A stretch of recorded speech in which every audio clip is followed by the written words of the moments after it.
Right now, it's time for the big story. Denise Daley, PNP Spokesperson on Disabilities, has called for stronger protections and support for Jamaica's disabled community. She emphasized that disability rights are human rights and criticized the government for failing to review the Disabilities Act. The PNP plans to establish a national disability fund to launch a public education drive and to improve access to disability testing and support. And it's a community that is dear to my heart, and so when we see someone speaking up like this, it catches our attention, and so we're very pleased to have with us this morning Lady Denise Daley on with us as our guest in the big story. Good morning, Miss Daley. How are you? I'm giving God thanks. A little tired, but I am still holding on. All right. Tired because of the campaign trail, I take it? I'm telling you, trust me, it is. And also I operate a school, and it is coming to the end of the school year. Yes. So, how is the campaign coming along? Well, excellent. I would say excellent. We are doing our best, and we are out there making sure that we connect with the people and making sure that the people understand what is our policies and what we intend to do when we form the next government. Okay. So that takes me now to my first question. What are the main concerns you're having with the way the disability community is being treated, and what are some of the plans that you are proposing at this time for them?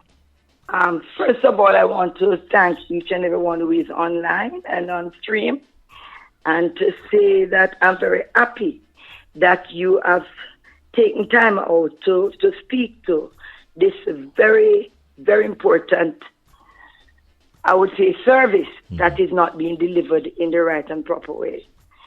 In respect to persons with disabilities, the United Nations Convention on Persons with Disabilities acknowledges that individuals are entitled to the same rights as any other human being. And I am certain you're familiar with how we do the piecemeal in Jamaica in terms of persons with disabilities. But they are crying out now because they believe they really need a seat at the table to help to make and shape decisions going forward that really affects them. So I believe the act that was passed in 2014, that came in effect in 2022, the act stated that they should review the act every 3 years. This act has not been reviewed it was supposed to be done in February. And I reminded the minister, who told me that immediately they would put a committee together to start looking at the act. Well, we are in June, and the act speaks specifically that it should not go beyond February. And we are still waiting to see that act in order that we can start doing some proper implementation and making sure that we identify where there are needs and if the act needs to be upgraded so that we will be able to care for and to look out for the persons who have disabilities. You have spoken quite a bit about the National Disability Fund, that it would be the intention of a People's National Party government to implement. Can you broaden the discussion into what are some of the things that you would want to take care of for the disabled community through this fund, how it would be financed, and so on? Give us some more details on that, Denise. Well, we looked at the Consolidated Fund to really look at a National Disability Fund from the Consolidated Fund, in which we would use that fund to look at the needs, because right now there are persons out there, no access to wheelchairs, no access of education because they are not in a position to their parents. Well, let me put it frank. I have a young man in my constituency, and his mother is a poor woman, single mother, and she has to pay almost $2,000 to take him to a special needs school every day. So this act would look at transportation, it would look at their health care, it would look at how we empower the disabled community. I know it would not be enough, but we would also look at private-public partnerships in order to carry out these duties. All right, and that is what I wanted to go to next, the matter of whether or not it's going to be strictly a government funded arrangement, or is it that you'll be trying to get other stakeholders and organizations, partnering with you from the private sector and so on to support this suggestion that you're coming forward with? Well, first and foremost, we will have to make sure that the government do exactly what the Act says and also what the international standard is all about. So therefore, their real role is to make sure they provide monies in the funds so that these things can be taken care of. However, we understand that we have limited budget in this country. So therefore, we will be looking at the public-private partnership. And I'm certain the private partners will be willing to come on board when they realize that we are serious about persons with disabilities.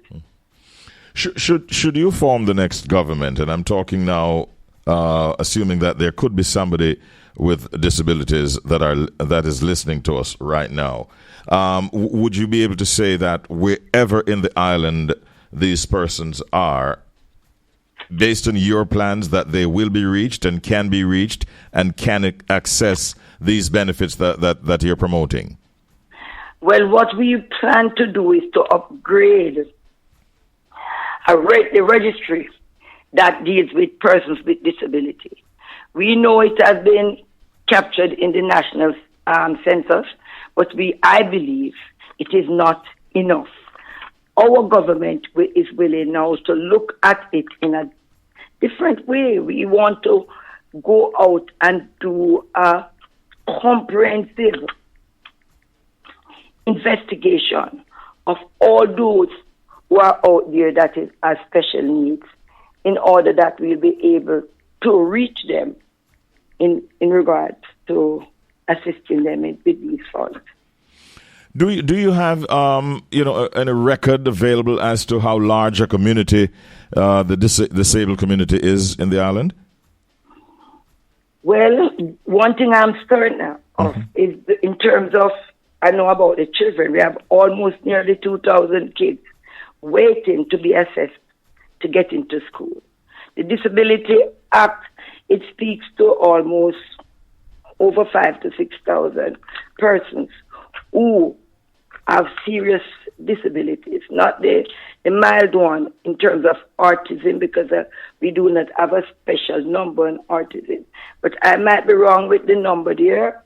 However, I know that in terms of children who need testing and even teenagers who need testing to get into school for training, we have almost 2,000 on the waiting list. Oh, wow. Now, I know that one of the big issues that persons with disability face, Ms. Daley, is the whole stigma surrounding their disability. Is that something that you have taken note of, and how will that be addressed, whether it be through public awareness programs and community outreach and so on? Because I think you would agree that that is a big issue that they face in the disabled community, that stigma surrounding their challenges. And that is why we said we are going to do a comprehensive education program to help people to understand about the disability communities, and to let them understand also that they have the same rights as them. So therefore, we will be carrying out a comprehensive education program island-wide in order to get people to understand more about disabilities. Because if they do, sometimes you can get even help at your local communities. But if they are not educated enough, they will not believe it is something that they have a right to assist with. Well, it was good to hear from you. And as you know, we're in the political season. General elections are coming up. You're representing the People's National Party, and you have the concerns of the disabled community at heart. What do you want to leave with that community this morning, going forward? What do you want to leave with them today? I want to leave with them that we understand that they are crying out. We know what the United Nations Convention entails. We know what the Act says. And we understand that we are really and not truly not carrying out the mandate of the Act. And we want to say to them that they are not forgotten. They are up and frontal in our decision making, because we believe that it must be an inclusive, comprehensive plan to take care of people in your country. And therefore, I want to say to the disability communities that we care, and we will ensure that they have a seat at the table to make decisions that affect them. Thank you so very much, Denise Daley, PNP Spokesperson on Disability. Thank you for your time and your thoughts this morning, and I wish you a wonderful day. Take care. God bless you.